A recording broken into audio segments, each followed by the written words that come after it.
Welcome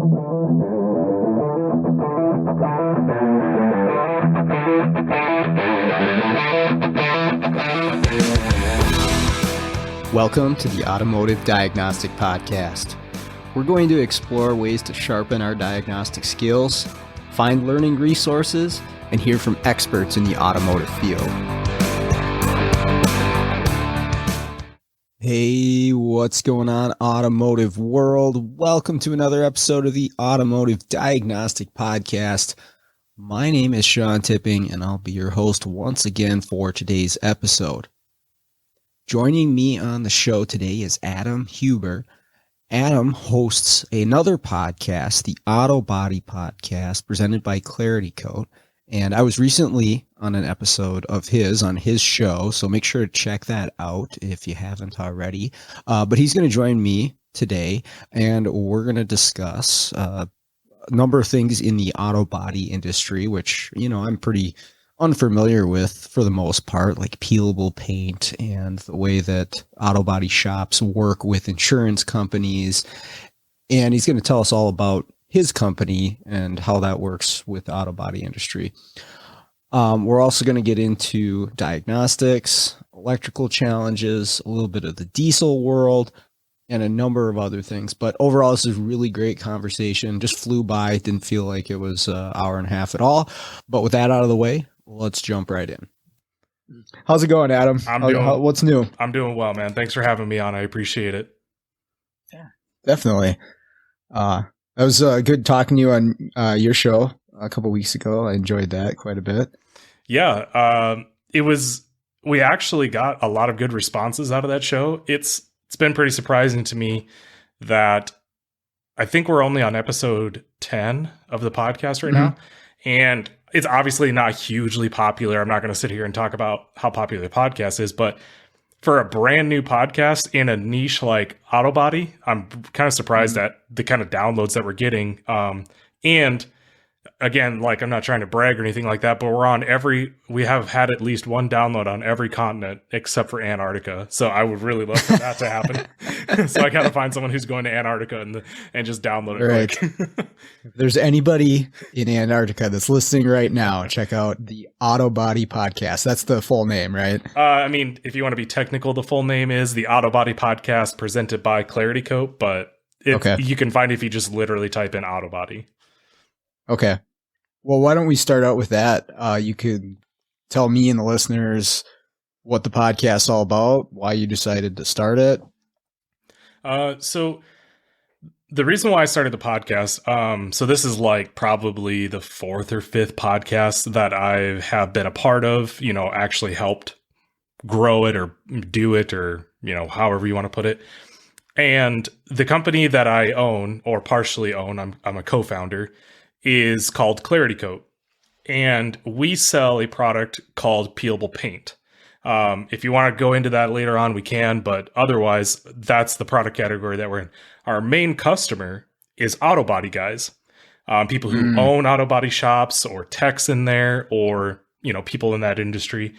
And so the reason for the podcast is I actually don't come from the auto body world. I used to own a detailing business, and so I know a lot of like auto body things, but it's not quite the same thing as, you know, owning that business and being in that world. And I joined all of the auto body groups on Facebook and the forums and everything like that, but I just really wanted to talk to these guys and get a feel for what it's like in their industry and, you know, their struggles and everything like that, and just hear some of their stories. And so I figured, what better way than to do a podcast and basically just have a conversation for an hour and figure out what are their biggest pain points, what are these guys going through, and everything like that. Which, I mean, obviously helps us out with ClarityCoat, because then we can really dial in what our customer's problem is and everything like that. But really, by and large, it's about, I just really wanted to talk to our customer and just get to know them better. Okay. That's cool. What other podcasts? You said you have been involved with a couple other ones. Well, all the other ones that I've ever been a part of, the company that I used to work for, here in 2018, 2019, I took over their podcast, which was a detailing podcast. I'm almost positive they have let the subscription or payments or whatever lapse because nobody's doing the podcast anymore. So all of those episodes are, I believe they're dead, which is really unfortunate because there were some insanely good episodes there. Not trying to toot my own horn or anything, but just some really good stories. And the other ones that I've been a part of were more local to Sioux Falls, South Dakota type podcasts. So we had one that was called like Marketing Monday, where we'd interview local business owners and figure out what their biggest pain points were as far as marketing and what they should do to get out there, that type of thing. And that ran for probably about 2 years. And then my friend who was doing it with me, she got so busy with consulting work, which is the reason why she wanted to start that one, that we didn't continue on with it anymore. Gotcha. Yeah, isn't it interesting how the whole podcast world has exploded in the last few years? I mean, maybe decade, but especially the last few years, it just seems like anything that you're interested in, no matter how obscure, there's somebody who wants to talk about it for an hour or so. Yeah. And one of the things that I think is really fascinating about podcasting is that the format has changed so much in the last couple of years. So it used to be that, let's go more than 3 years ago, you would never run a podcast longer than an hour. It just wouldn't happen. Or you would never think about doing a podcast shorter than an hour. And obviously Joe Rogan has been doing podcasting forever, and he, broke that mold, but there's so many podcasters out there doing podcasts longer than an hour. And I really think that the biggest reason for that is that an hour goes by so fast when you're having a conversation with someone and you're trying to learn from them, which is really, I think, in order to be a good podcast host or good podcaster, however you want to put it, you just have to be intensely curious about who the person is, what they're doing, what their struggles were, and all that kind of stuff. You're there to learn. Yeah, I mean, just in the last 2 to 3 years, like literally any topic that you could ever think of, it is covered, and it's become an insanely popular way to get information out there. And I actually, I used to listen to a lot of audiobooks. I hardly ever listen to audiobooks anymore, because what I do is if there's a writer that has released a book that I want to listen to, I'll just go listen to the podcasts that they are on for the book tour. And then they basically do all the bullet points in the book anyways. And so then that's my reading of the book. Yeah, exactly. You get all the main points for sure. Yep. Yeah. For the books that I do listen to now, I'll usually hear somebody who's on a show talk about their book. And it's from a podcast. I'm like, oh, this guy sounds really interesting. I guess I'll listen to this book now. But yeah, it's nuts. How many there are. And again, like how every little topic has one. So as you can see, I'm wearing a hockey cap right now. Yep. So I play fantasy hockey with my buddies, right? It's like football, but again, a little bit more obscure. Unless you're in Canada, there's not that many people playing fantasy hockey. Well, guess what? There's like 5 podcasts about it. So I'll nerd out and listen to that and just talk about, oh, this guy got 5 goals the other game. But yeah, the long conversations, the length of them. I mean, if you think about it in real life, right, you're not going to get to know somebody in less than an hour. You're not going to really understand where they're coming from or the point they're trying to make. If you're condensing it down to 20 minutes or 30 minutes, right. It's such a like prepackaged, it feels like salesman-y type of thing that you're getting pushed on you, where if you really sit down with somebody and have the whole conversation, you get to know somebody, not only me talking to them, but the listener too. I think that's why people have enjoyed that. And like you said, yeah, Joe Rogan kind of broke the mold on that, but obviously it's the most popular one in the world. So people want that. People want to listen to a 3-hour show, just 2 people talking. It's crazy. Yeah.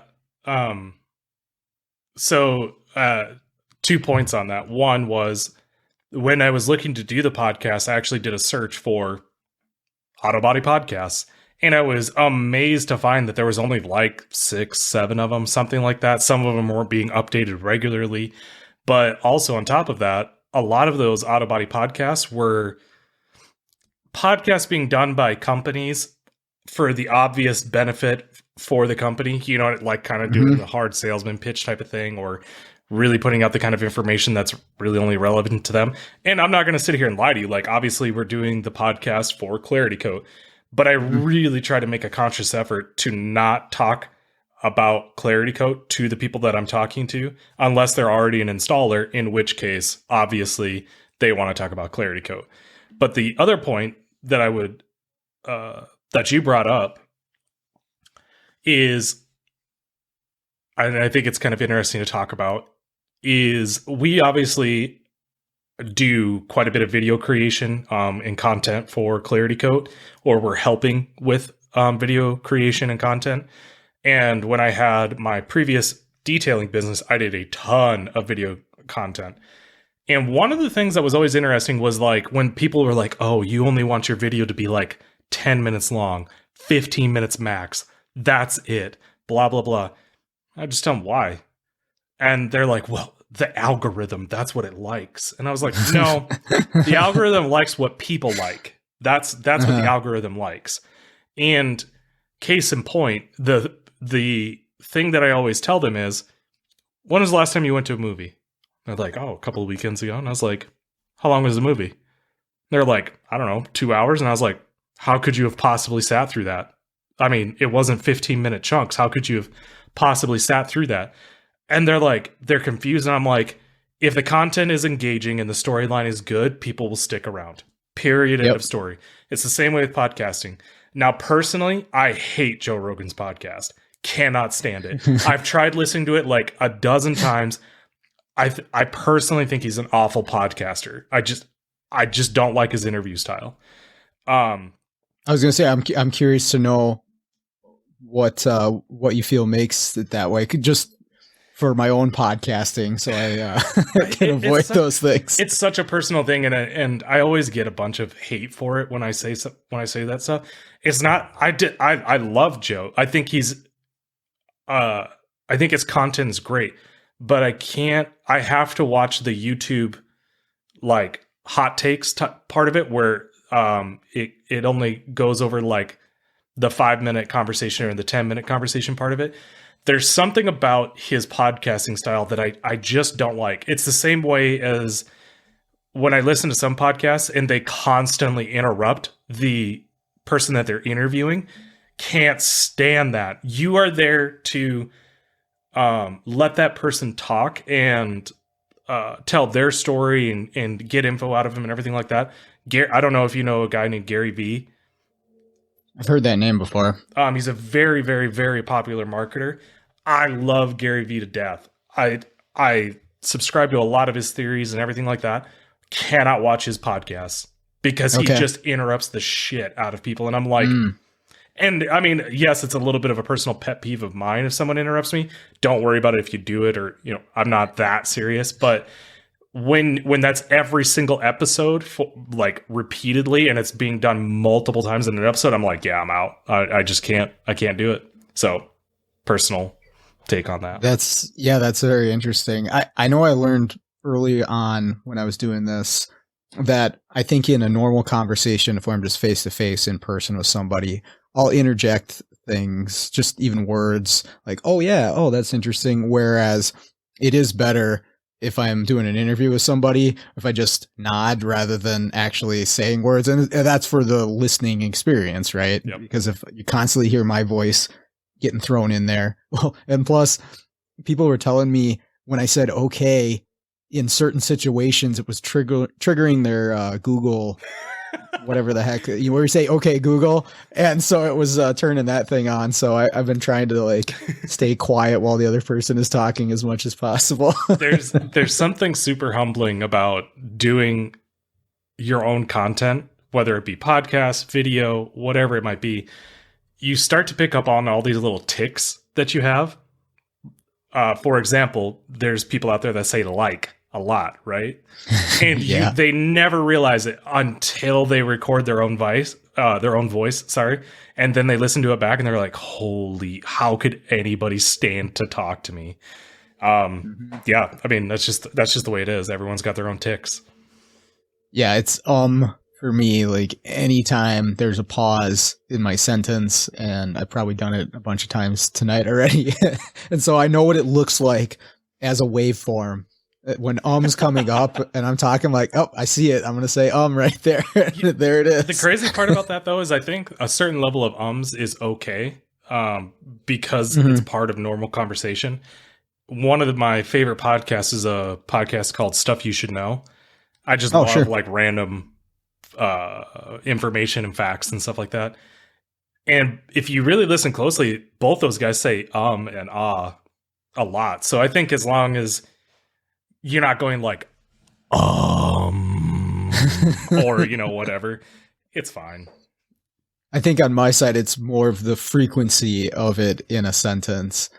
But if you actually put some thought towards it and just pause instead of the it ends up coming off better. But yeah, it's one of those things. It's worse because when I edit it, I have to listen to it, and I'm just like, oh my god. That's why I can't listen to a whole podcast episode when I'm editing it. I mark down where I need to actually do an edit, and then I just send it. Yeah. So tell me about peelable paint, because I don't know. I know very little about the auto body world and paint and all that stuff. Is that like all the kids talk about wrapping their car? Mm-hmm. Is that the same thing? So peelable paint as an industry has only been around for about 8-9-ish years, something like that. So it's relatively new. And my business partner, Justin Pollington Woods, he's a UK, lives in the UK, works in the UK, all of that. He was actually pretty much the first person in the entire world to buy peelable paint and install it regularly. So he's been at this for a while.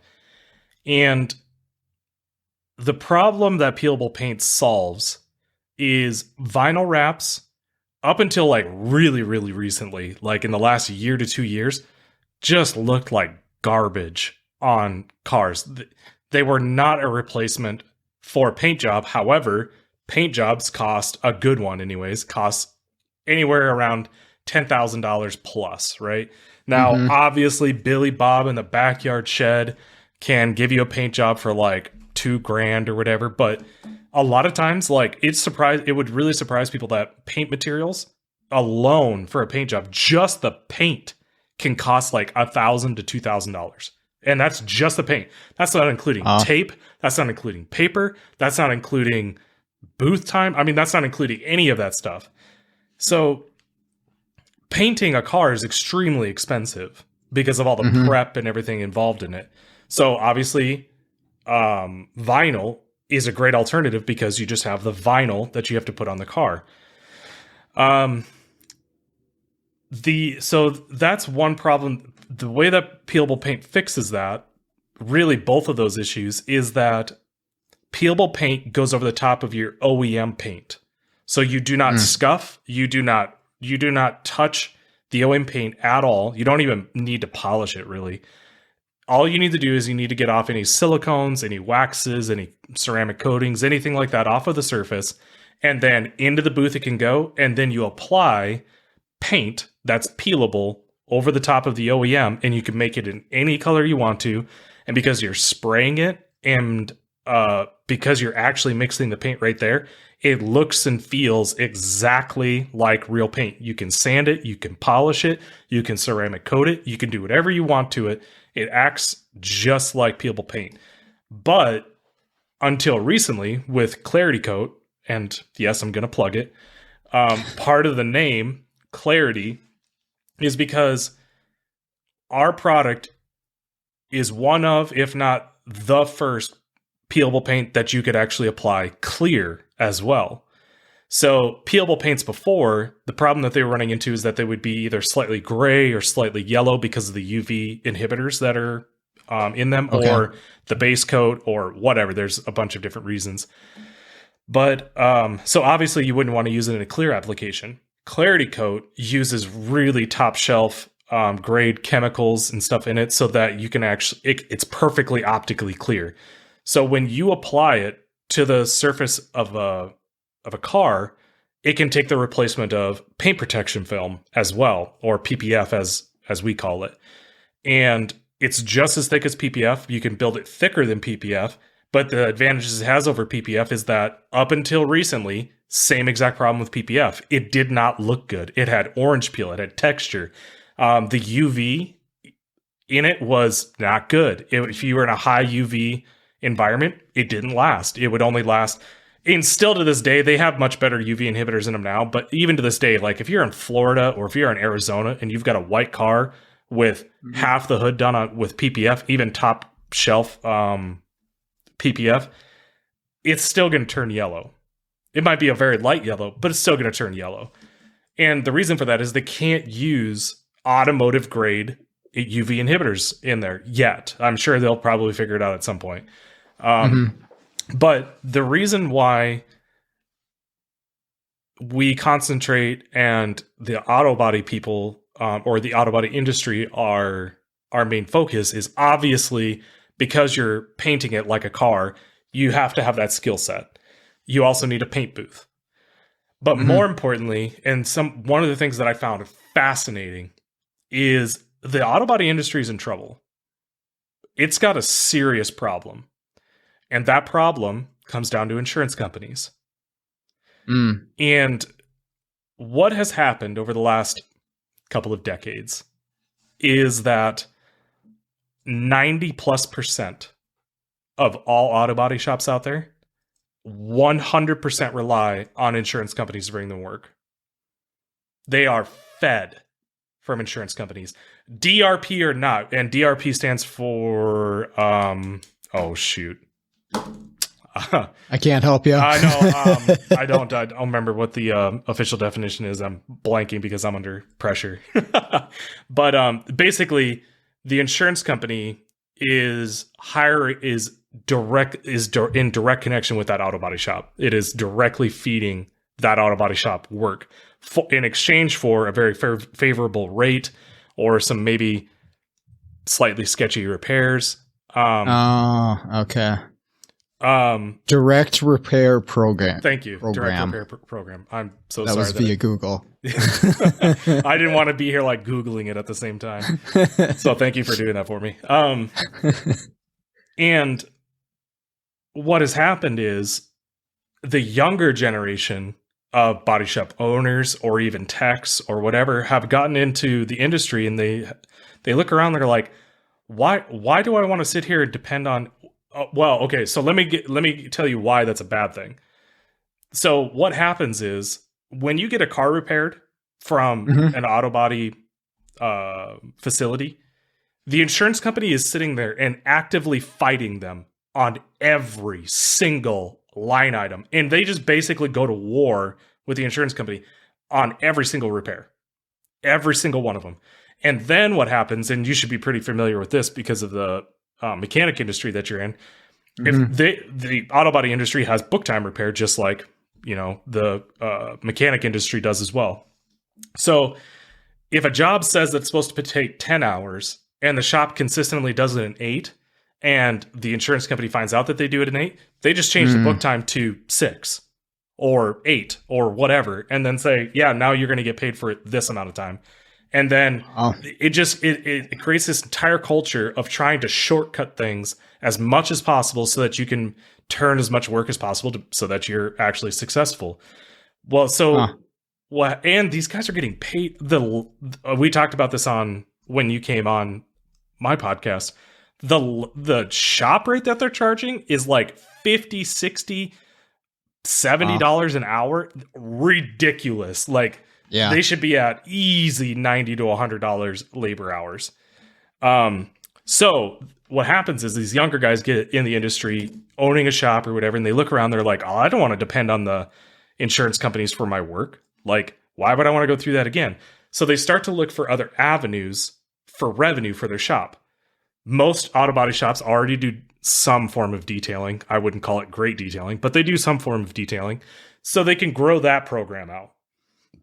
But it's very difficult for an auto body shop that's used to doing collision repair to get into custom painting You might think it's easy, but it's not that easy. Or restoration work, because you have to find people that are willing to plop down $20, $30, $40,000 on a resto.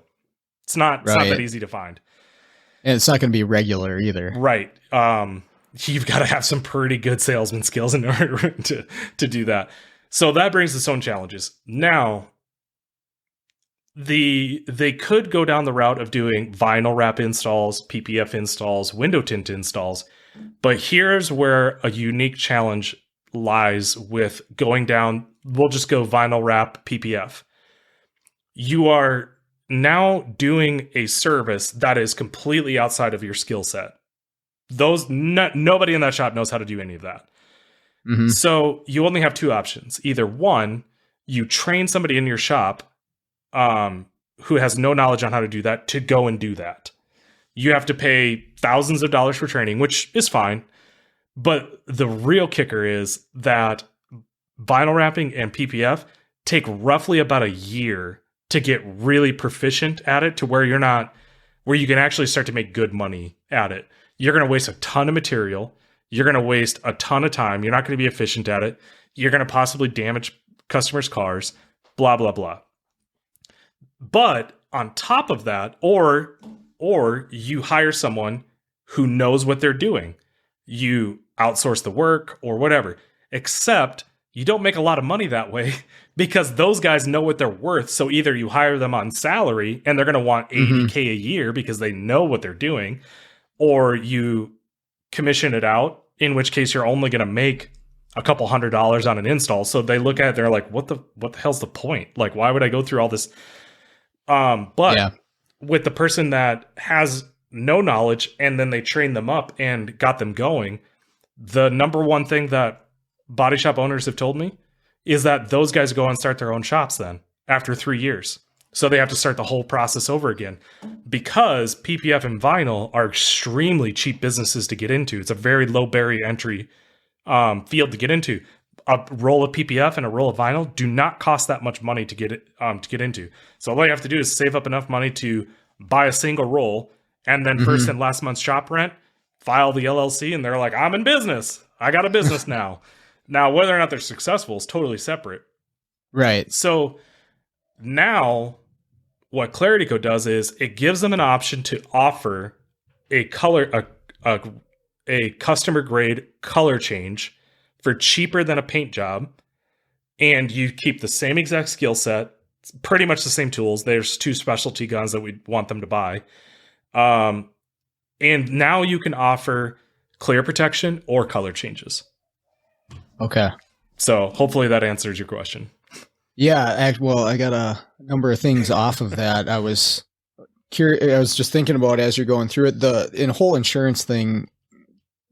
From what I remember as being a technician, that reminds me a lot of the extended warranty or the third-party warranties that we would deal with. And we would actively avoid those for exactly the same reason that you were talking about. They're trying to nitpick every little thing, and they want to bump down the labor time, or they're only going to pay, 75% of what our labor rate is. And, can you get this part used? And it was just, It wasted so much time and was not profitable. Now I imagine that's the only thing your shop does. Yeah, that's got to be just awful.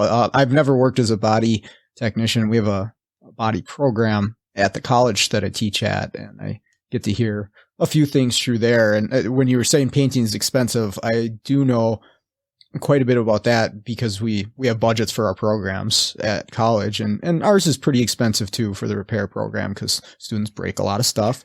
Yep. And so we go through a lot of parts, but the body shop, running the paint booth and the primer booth and stuff, you're not kidding. It's expensive for them to do that. It's only getting worse right now as the price of everything goes up. But yeah, that would be very frustrating to have to deal with on a daily basis, fighting to get your, the labor time. or they're changing labor times on you and stuff like that.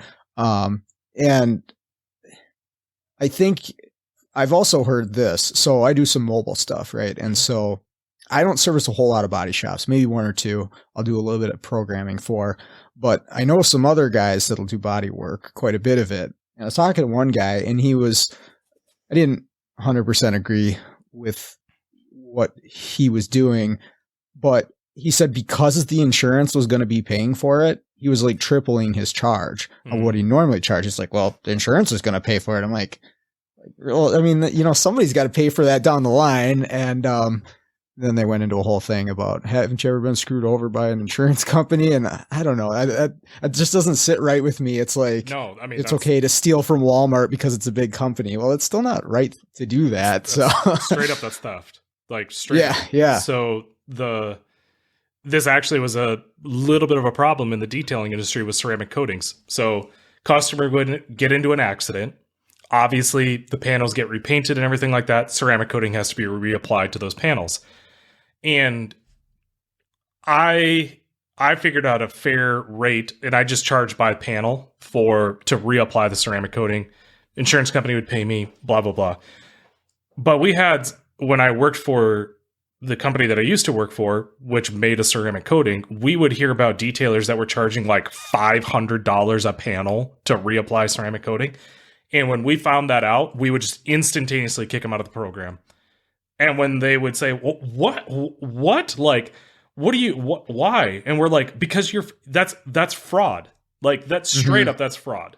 Like, I don't care if you think, and they would use that argument. Oh, well, you've never been messed over by insurance. Listen, if you got a problem with that, hit up your congressman. We are not going to be a part of that. Like, at all. So, well, and then I think it comes full circle to why do you think they're being so stingy on everything and double checking everything? Probably because there has been a lot of that. There is a lot of that goes on out there. So, yeah. But, I'm glad the automotive world, we didn't really have to deal with that too often, as usually direct to the customer. There's actually something that you had brought up that I was going to relay that back, but I don't remember what it was now. But you made a really great point earlier. Maybe if I think about it, I'll bring it up. But, sure. Yeah. Did you have any more questions about like ClarityCoat peelable paint or anything like that? I don't want to leave you high and dry.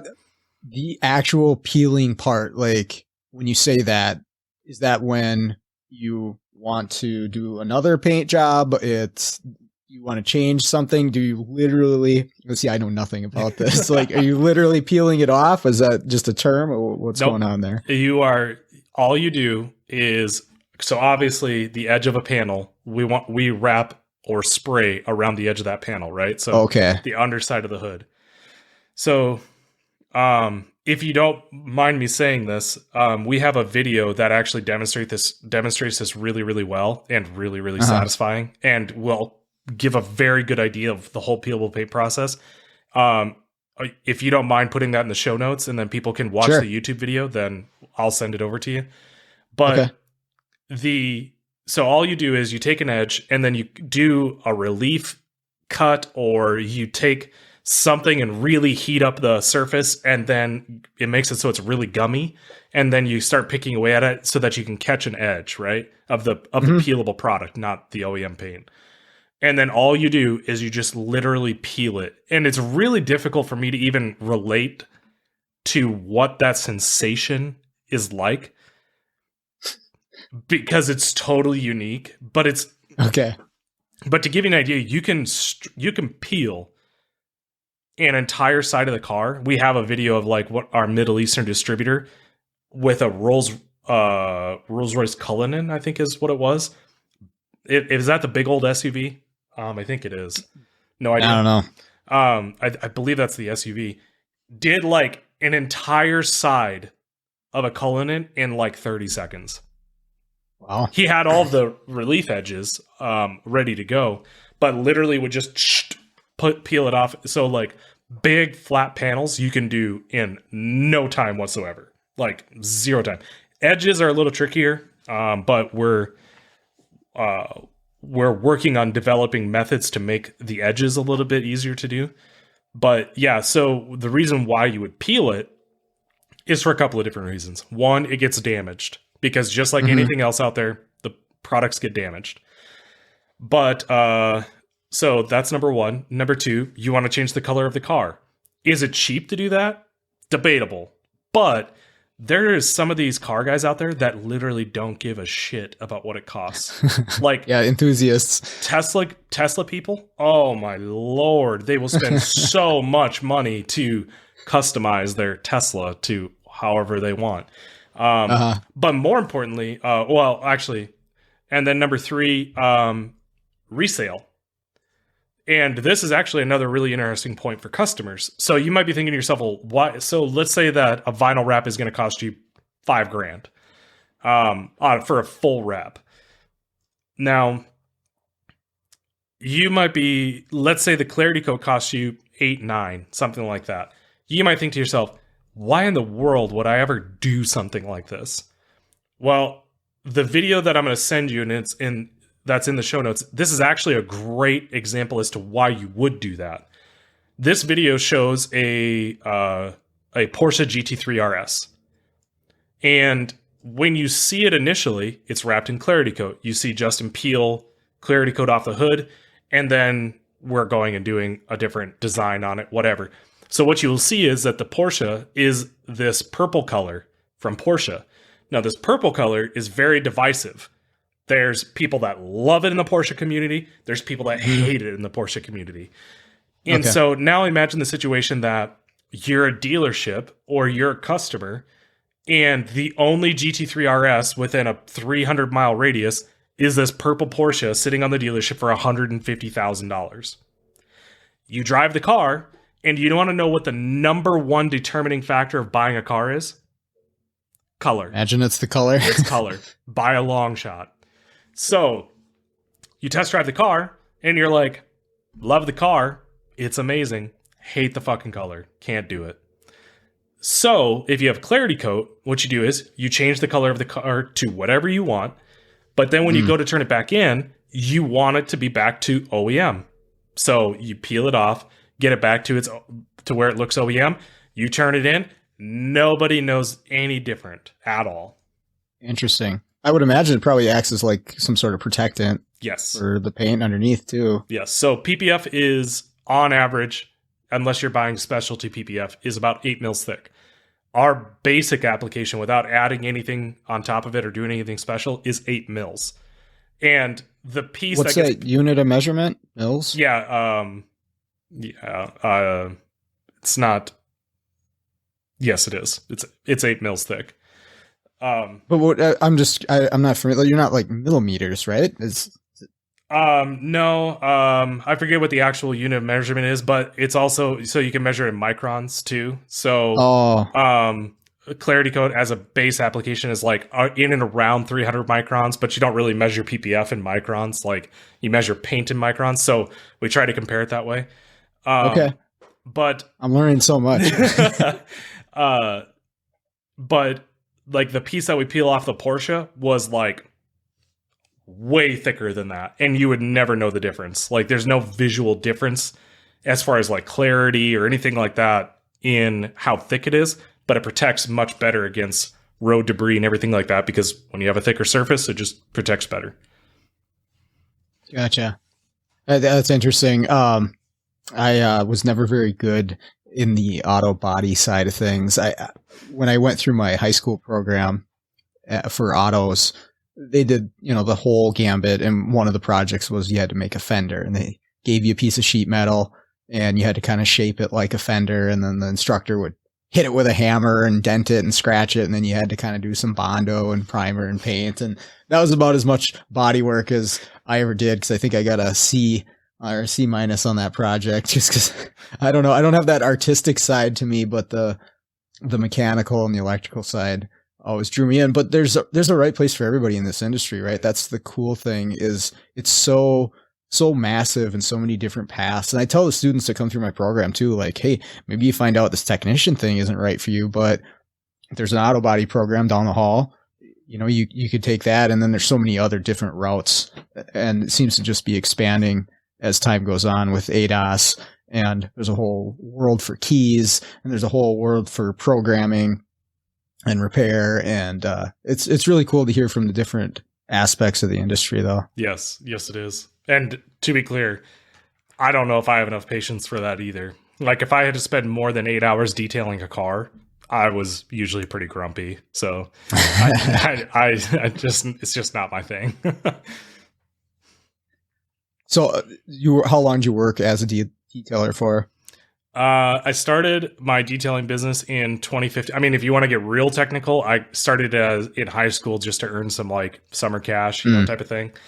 But for real, I started in 2015 doing mobile detailing in South Dakota.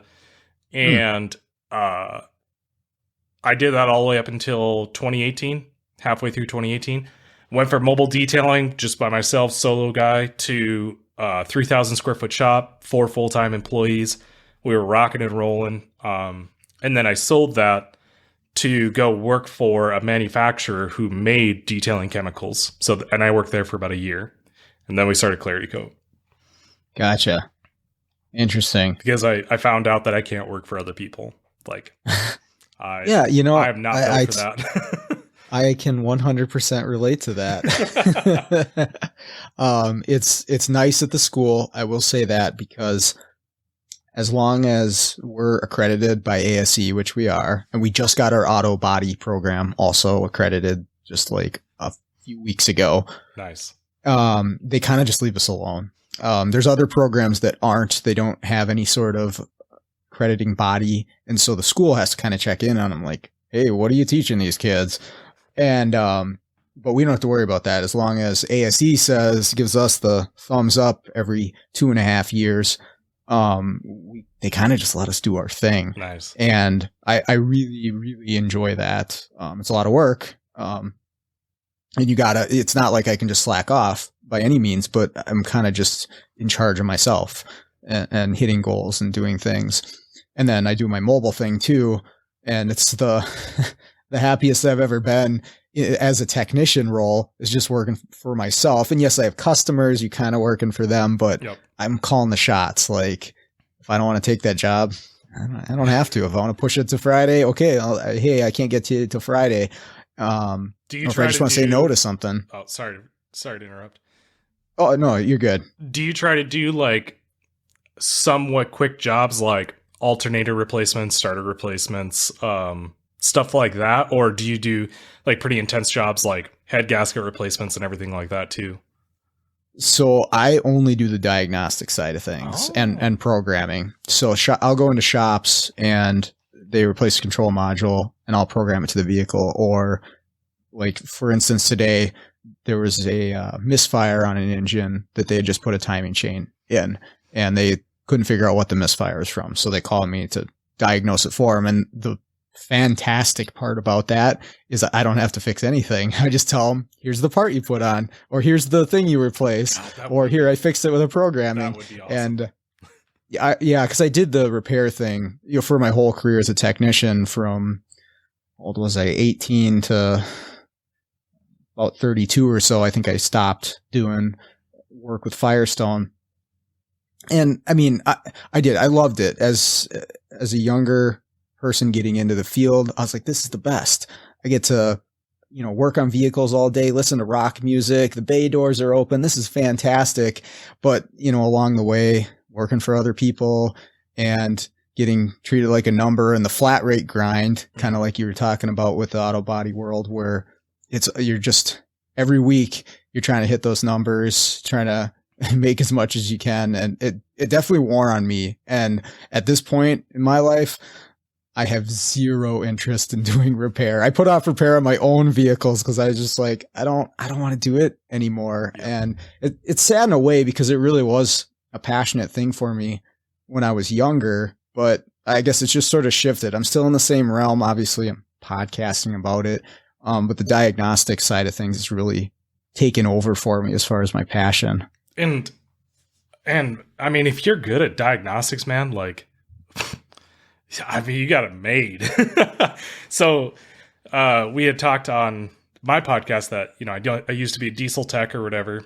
And what's interesting about the diesel world and heavy, I should clarify heavy diesel. So like semis, equipment, tractors, stuff like that, was that the automotive part of the world had emissions and stuff like that they had to meet and figure out and all of that, what late 80s or early 80s, they were starting to use computers and everything like that. The heavy diesel world never used a computer for anything up until, well, I shouldn't say anything. Very rarely would, or they would be super simple computers up until 2010-ish, something like that.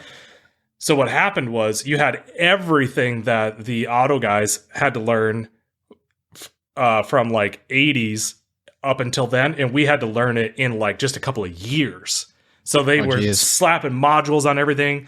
We very quickly went from OBD2 to CAN bus, and then like emissions and all this other kind of stuff. And I immediately saw at that point, I was like, man, if I can figure out like the diagnostics part of this stuff, like the electrical and everything like that, I don't need to turn a wrench ever again. Like all I have to do is just hook up my computer, have a really good multimeter with some leads, and boom, I'm in business. But I obviously didn't stay in it long enough to see that dream to fruition. Yeah, there is such a need for it right now, and it's only going to get more.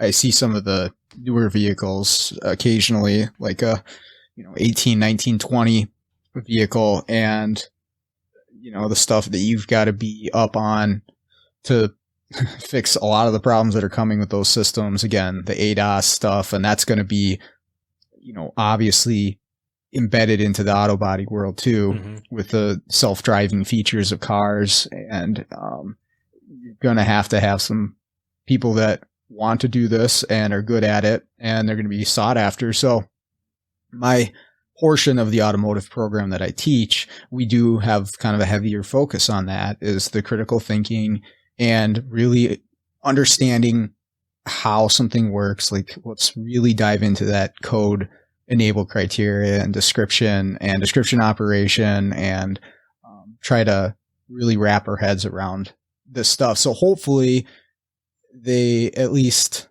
aren't completely blindsided by these cars that have problems when they get out there. I like to share my case studies too, that I'll do mobilely. Here, I just left this shop, this professional shop, where these guys are not hacks by any means. They're just limited for whatever reason. And this problem was a roadblock for them. It was an obstacle that they spent 2 days on and couldn't figure out. Here's how it is solved. Not that they're stupid, not that, I'm not like down talking anyone, but I'm like, here's how you avoid this, because it's not magic. I'm not some super genius. I've just taken the time to understand how this stuff works, understand my tests, and you can do this too. And so hopefully that gets across to at least a few of them, and they can be successful with it. Real quick story. Sure. On kind of that, but thinking through something critical, especially when other people have tried to diagnose a particular problem. My recommendation on that is, what's going to happen is, if you have people in your shop that have a problem and they haven't been able to solve it, they're going to try and tell you like, oh, I've already done this and I've already worked through this or whatever. Shut up. I don't want to hear anything about what you did. I don't want to hear any of that. You want to go into it with absolutely fresh eyes, because if you're relying on information from the guy who couldn't solve it, well, then it's not that it's flawed, or it's not that he's in error, but you want to have fresh eyes on it. Case in point, I started at a brand new semi shop. And one of my very first projects was this commercial. It was a government utility semi. So in the trucking world, a lot of times what happens is they will buy a frame from like Freightliner, International, whatever. And then you have a third party that then drops on the specific kind of like truck that you need. So like a boom truck or whatever the use case is. I'm not going to run through all the different use cases because I don't want this story to be 10 minutes long. But the problem that they were having was that when they would drive down the road, you would get a vibration, and a really bad one, from a certain mile per hour up. And it's got some big, meaty off-road tires on it and everything like that. So first thing and it's been through every tech in the shop. First thing I do is like rotate the tires around on different spots to see if the vibration moves, right? I end up spending tens of hours on this thing, if not over 100 hours on it. And what I ended up figuring out was, so on a truck, what normally happens is you have your transmission and then you have your drive shaft. Normally you have a carrier bearing, which goes into another drive shaft, which then goes into your first axle. And then that axle goes out to the second axle, right? So you have like 3 drive shafts. However, this had 6-wheel drive. So you had the transmission, so the drive shaft would go into a transfer case, and then you'd have another 2 drive shafts that go forward into the axle, and then you had the same amount of drive shafts going back. What it ended up being, because I also tested like U-joints and everything like that, right? Like put new U-joints in to see if that was a problem. What it ended up being was the phase angles of the drive shafts. Okay. Which is almost, it just never happens in the semi world, because like normally it's the OEM that just slaps the truck on the frame and everything like that. And it was only off by a couple of degrees. But I think the way that I tested the theory was, if I remember right, I either shaved off metal or put in a shitload of washers to greatly change the pitch of the drive shaft angles. All right. And ended up, I didn't fix it, but I ended up figuring out that was what the problem was. And the whole time, I had the old boys in the shop walk over and they're like, you're looking at this wrong. Like, I've already been through this. Like, you don't know. Thanks, Jim. Go back over to your corner. Okay. Like, you couldn't figure it out. I'm stuck with it. Like, I need to figure it out. So taking your time and working through those, here's the most likely problem. Occam's razor, right? The most obvious problem is probably the one that it is. But sometimes you get these just weird, oddball freaking things that come out of left field that it's just a one-off. And then you always remember those jobs because, I mean, you spent so much time and it was so unique. But always start off with the most simple stuff. Exactly. I would say 90% of the stuff that I get called to for, again, professional repair shops is simple stuff. Maybe acting in a strange way, or I don't know, hidden in some fashion, but most of it's broken wires. A lot of mechanical engine problems. I don't know why, but that seems to really burn technicians a lot. You'll have really, so would you mind giving an example? I'm just curious. Yeah. Okay. So the one that I was at today, the one I was saying, they put a timing chain in this vehicle. And it ran just like garbage. They identified that the front 3 cylinders were misfiring. That's what they told me, but they do the usual, here, let's put some plugs and coils at it. Oh, it's not fixing it. We don't think the timing's off because we do these engines all the time. And I believe them. They're very good at parts replacement. So I hook up to it and I double check the cam timing. It's right on the money, but it is counting up misfires on one side of the engine. And so here's what I do. Anytime I have a misfire, and I encourage anybody to do this that's listening to this too, just clear flood the engine, which means hold the accelerator down so that it won't start. And that doesn't work on every car, but on domestic stuff it does. If that doesn't, then disable it from starting or from actually starting but not cranking. You want it to crank, and just listen. Just listen to that thing crank, and you're going to hear if there's a compression issue. You hear it. It's plain as day. You can hear that starter speed up when it hits the cylinder with no compression. And I'll have this identified that it's a mechanical problem within minutes of getting to the car, if that's what it is. And, I'm just cranking and it goes, da da da da da da da da da da. And the techs are kind of looking at me, and I'm just like, it's mechanical. And then you just got to figure out what cylinder. But the reason it was multiple misfires was a lot of these engines, when it's a mechanical misfire, and you can tell me to shut up if you're like, no. I'm interested. Because I'm sitting here thinking, is it the cam phasers or something like that? Right. No, that's what I thought. I thought maybe they had a bad phaser or something, but the timing was right on the money. But when you have these engines that run off of a speed density system, and even ones, I'll warn people, even ones that use a mass airflow and a map sensor can run like a speed density system. Anyways, they're relying on the intake manifold pressure to correlate to fuel delivery. And yeah. so what happens with the mechanical misfires, it jacks your vacuum up in your manifold, and then the map sensor ends up delivering way, or it tells the PCM to deliver way too much fuel.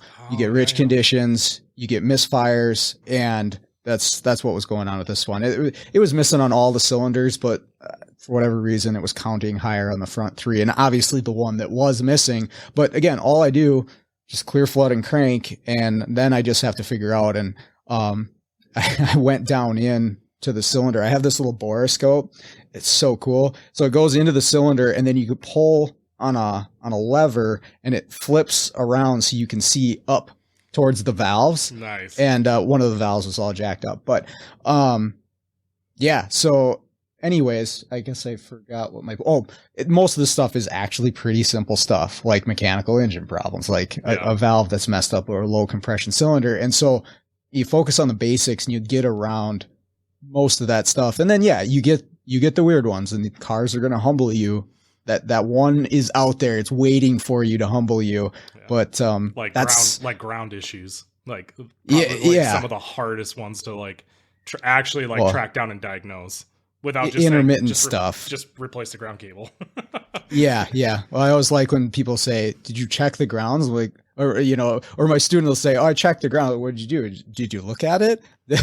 What did it look like? Yeah. Well, how did you check it?" Because a lot of people say that, and they're like, "Well, okay, what did you actually do?"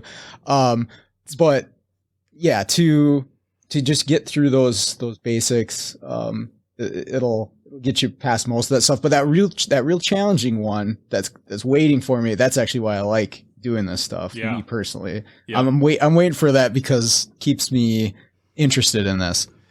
Just curious, did you ever check out that book and the leads and everything that I sent you? Yeah, so I was actually familiar with the lead itself, the Load Pro. Yep. I did make the correlation when we were talking earlier, but I have seen that. I haven't owned one myself. I just use a test light or a headlight bulb. Personally, I didn't check out the book yet, though. What was the name of that again? I bet you I have it here somewhere. I don't remember what it was, but in that book, so starters and battery issues are super common in diesels, in bigger diesels, because you're pulling so much amperage and you're doing it over such a long distance that any little hiccup in corrosion or bad grounds or whatever can really cause a lot of havoc for a truck. And obviously this really only becomes a problem in the dead of winter when you have this 15-liter engine with 1540 in it that you're trying to crank over in negative 20-degree weather. And so in that book, he has this starter system testing kit that he lays out. And man, that thing was awesome. You took two of these, I forget what they're called, but they're the spools of leads that you can just spool out and make bigger. And so you connect two leads to the starter, and then you would connect two sets of leads to your battery, and then you would have your leads that you put into your multimeter, and then you do a voltage drop test across your positive and your negative side. And it instantaneously tells you which is the problem without you having to you can just be right there with your multimeter inside the cab and hit the starter. And I know that might seem like a pretty small problem, but on the truck side of things, when you're talking about a distance of 12, 15 feet, it's a super annoying problem to figure out. So what ends up happening is you end up just throwing new positive cables at it, or new negative cables, or new battery pack, or new starter, where this way, for the first time, I was the first one in the shop to actually get a tool that you could positively say, no, it's in the positive wire, and it's on this circuit, for sure. Yeah. Isn't that's the best, for sure. Yeah. I just looked up this book because you'd sent me a link before. The name is Fundamental Electrical Troubleshooting by Dan Sullivan. And what I'll do, for anybody listening that wants to check it out, I'll put this in the show notes as well. But I remember you did send me this link. Yeah, exactly. Support the show. But man, I read that book so many times. Phenomenal book. But sorry to sidetrack, but I was just curious if you looked it up. Though I used that Load Pro lead all the freaking time. It was, I Mm-hmm. loved it. Yeah, fantastic idea. Loading the circuits. That's what it's all about, and understanding the purpose of the circuit. That's a huge one too that I really try to work with my students is when you are going to begin testing on this circuit, what is its purpose? And it might seem very obvious, but you say, well, it's for a starter, or oh, it's for a throttle position sensor. Okay, well, let's consider what is that. What are we demanding of that circuit, right? Mm-hmm. Are we just looking at a voltage change because it's a CAN bus wire and we don't really care about the amperage that's going through it? Or is it for a starter and it obviously the voltage amperage go together, but the amperage is really what we need to look at as far as what's going through that circuit. And we're going to treat it differently when we go into testing. And that's all that's all the stuff that we focus on in school, but stuff I find interesting. That's such an interesting and great point to have them walk through because sensors are not smart. They're there to do one job and that's it. And then that one job tells the computer, here's the result that I'm getting. And then the computer says, oh, shoot, here we go. Like, we got to change this. An example, you said that your MAP sensor was reading way too much air in the system, so it was dumping more fuel in. Well, the only thing that sensor's telling it is, hey, we got a shitload of air in here, so just start dumping fuel in. Okay, well, if you just go in there and you say, well, the MAP sensor just reads air. Okay, what is it telling the computer? Right. What is the result? If it says air is here, what's the computer then doing because of that reading? And then if you think through that problem, man, troubleshooting. And again, like, I'm not trying to sit here and act like I was some sort of troubleshooting god or anything like that, but you just learn some of these things after you're in the field for a little while, of having to like work through some of this. You know, the thing that probably kicked my ass the most when it came to electronics and like wiring and everything like that, figuring out where the heck the actual plugs were. Yeah. Component location can be an absolute bear if service info is weak, and I don't know what it's like in the diesel world. So, well, I mean, so you're looking at a diagram, right? And it's just like, oh yeah, just trace these wires, and then this is where the plug is, and it's like, okay, yeah, I've got a 30-foot long truck here. Like, where is it? And so they expect you to just like pull the wire out of the loom and then just like trace it. Well, doesn't really work like that. Students have a big disconnect with that as well, because we'll do a lot of stuff on paper on a diagram, and this 2-inch wire in real life is 4 feet underneath the carpet and all this stuff. So they'll be like, I do a diagnostic challenge. Here's a diagram. I'll have an imaginary problem with the system, tell them what it is, and they have to do tests on the diagram one by one until they get to the solution. And this is just a practice to get us ready for the shop. And so they'll say, I want to test right here at this splice. And I'm like, okay, we can do this, but let's be aware when we're out on the car, this might be like in the middle of a harness that's got 200 wires in it underneath the driver's seat, under the carpet. Yeah, exactly. So bear in mind, it's not quite the exact same when you're actually on the vehicle, but you got to do the practical application too. Yeah. Do you ever like think to yourself, like, or wish that the engineers would just be like, here's the plug located at like under cab, under floorboard, or whatever? I will say in recent years, it's been getting a lot better, especially for Asian and domestic stuff, Euro stuff. It's kind of going the wrong way. Well, it never breaks, so why would you ever have to repair it? Yeah, okay. I own an Audi S5, so I'm obviously biased. Right. Sarcasm. I gotcha.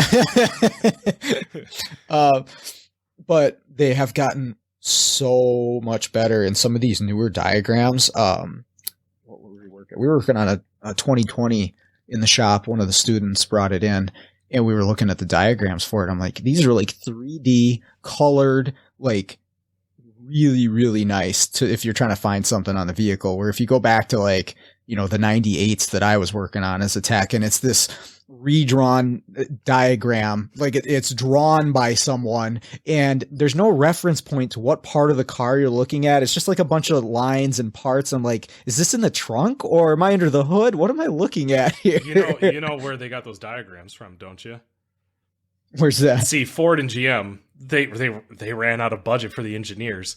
And so what they did was they're like, hey, listen, grab your 5-year-old child, give them some crayons, and then like have them just draw this out. That's how they got the diagrams. We'll bring them out under the hood. Here, little Jimmy, draw the alternator here. Oh, it's a circle, and then it has like little sparks and thunderbolts coming out. Like, and you're just supposed to know that's the alternator.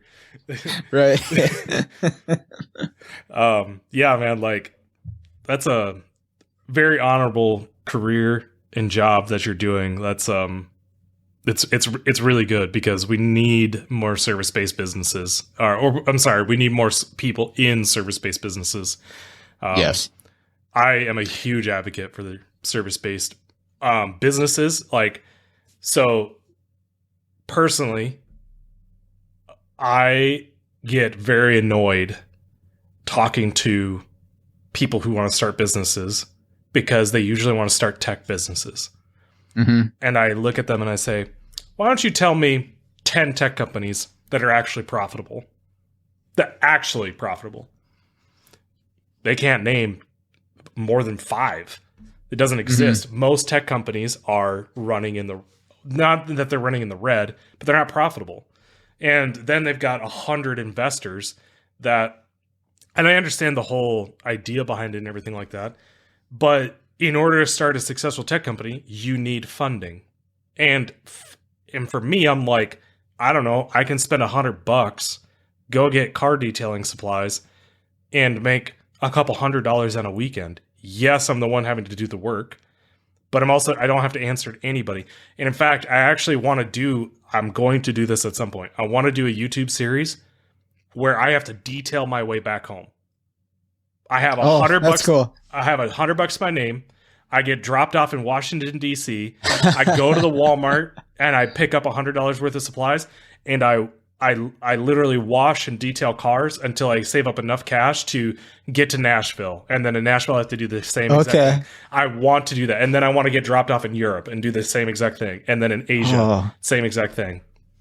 That is a heck of an idea, because you could do the same thing for like diagnosis of problems too. You could just take my little Ford Transit Connect out and try to get back home solely on diagnosis. I get the summers off from teaching. And you can't have you can't have like a nice looking vehicle either. Like you gotta. Oh, my Transit Connect is ugly as hell, so no worries there. and we'll add a little bit more of a challenge to yours. You can't use your own diagnostic equipment. You've got to be like, hey man, like what do you got back there? Like I'll figure it out with just this stuff. Okay, all right. Hey, if we can. I mean, I'm not using my Rupes polishers or my Flex polishers or anything. I have to go to Walmart and get my detailing supplies. I gotcha. So you know what? I could do it. I could probably do a lot of stuff if I had access to like a Harbor Freight or something. Maybe something like that. Your only multimeter you can have is like the analog needle one. Sure. Well, I could do a heck of a lot with a test light. I know that for sure. But yeah, that would be pretty interesting to do. I always thought it would be cool to, they have a documentary of just about everything on Netflix now, or whatever streaming service, but Netflix has a lot of them.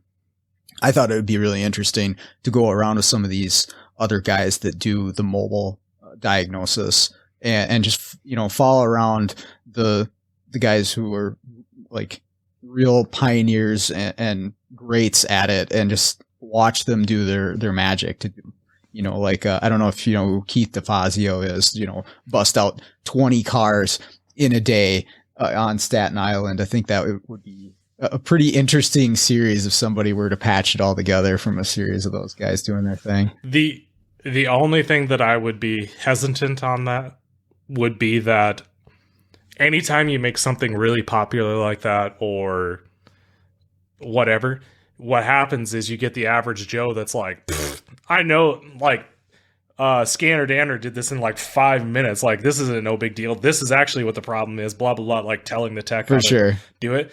And I have that kind of like hits close to home for me, because currently in the detailing world, there's two very popular kinds of like detailing videos that are out there. There's the restoration slash this car has been stuck in a barn and has been infested with rats for the last 20 years, but we're going to detail it back to brand new.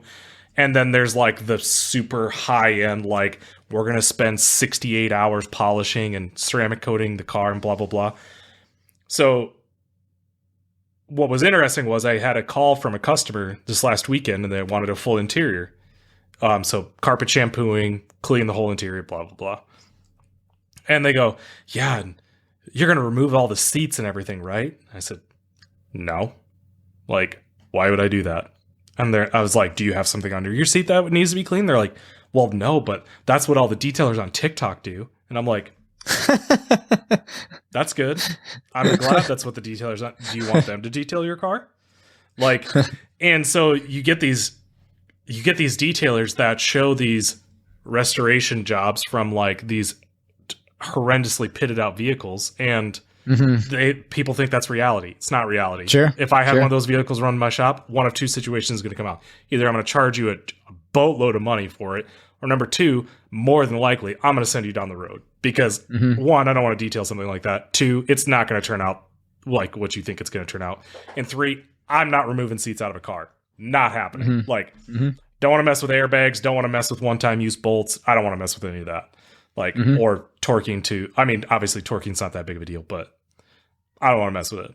So. Yep. That whole YouTube thing is, it definitely affects repair shops too, because people watch it and say, hey, I saw this video. This guy did this in X amount of time, and you're charging me 4 hours. What the heck?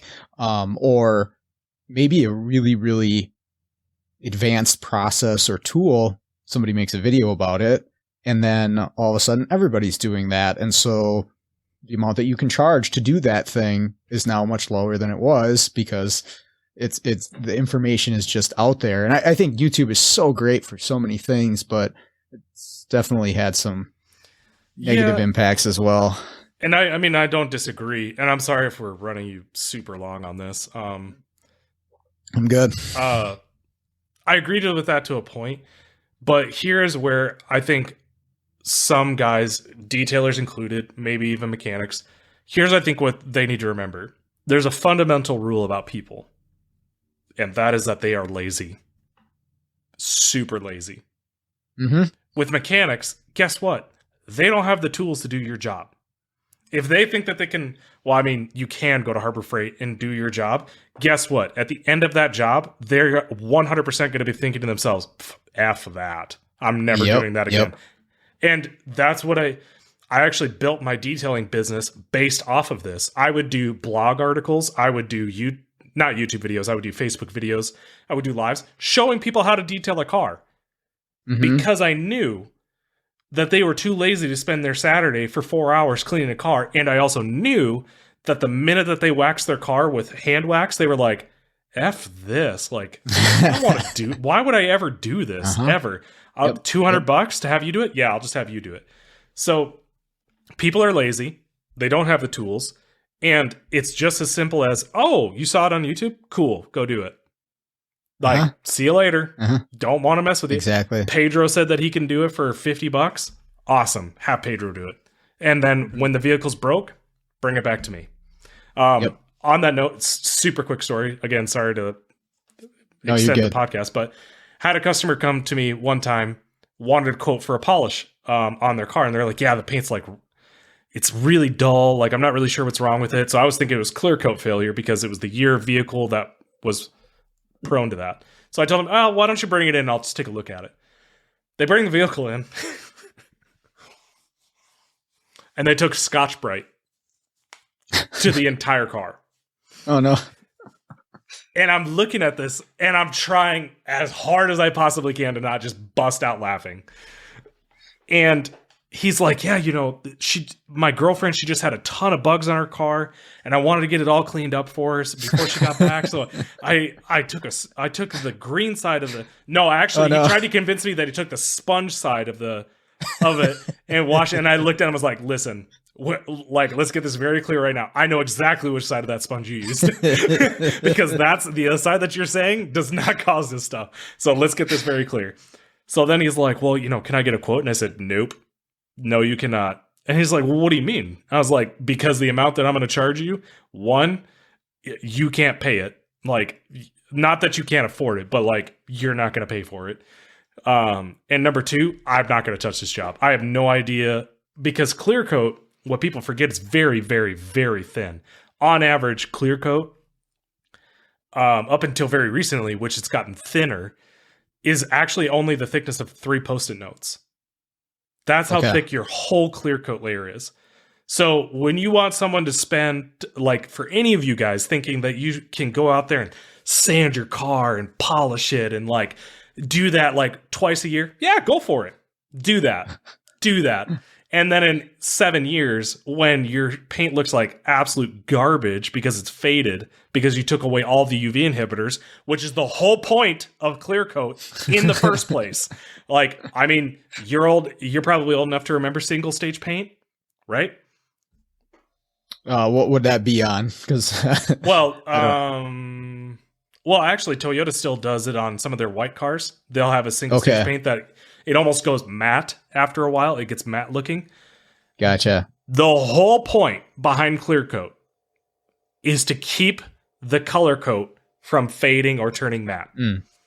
Gotcha. The only thing in ClarityCoat, other than just some other stuff, is just UV inhibitors. That's it. Interesting. That's the whole point of ClarityCoat. And people, I don't know, people just get confused. Like, they think it's like this thick. It's not. It's 3 Post-it notes, and actually on newer cars, you really shouldn't even polish them because of how thin it is. Like, you really shouldn't do it. You're really playing with fire. So anyways. Okay. Oh, no, I will continue not washing my Transit, and we'll be good. Go for it. You're just adding more protection on top. Yeah, exactly, yes. All that salt will eventually build up.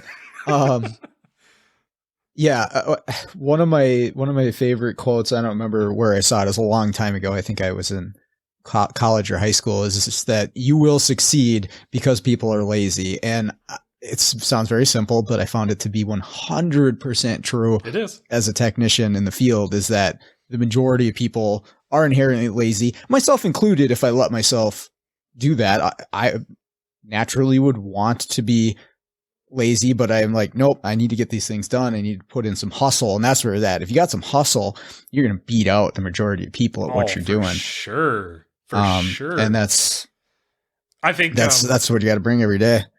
You're 100% correct. I mean, humans, we want the path of least resistance, just the way human beings are. Actually in nature, it's the same way. Why do you think bears in Alaska bother to go into town and dig through garbage?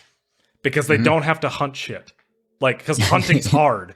Like, is. Exactly. But you're 1000% correct. And, this time that we're going through with the Great Resignation and everything like that, I think one of the things that will really come out of it, one of the interesting things that will come out of it, is that people will realize how hard it is to do their own thing, because that's the reason why most people are quitting, is because they're going and doing their own thing. The people out there saying they're doing it because they're lazy and they're getting government funded, no, they're not. Like, with COVID money ran out a long time ago, long time ago. Nobody's living off COVID money. It's because they started doing side gigs on Fiverr. They started doing MLM stuff, whatever it is.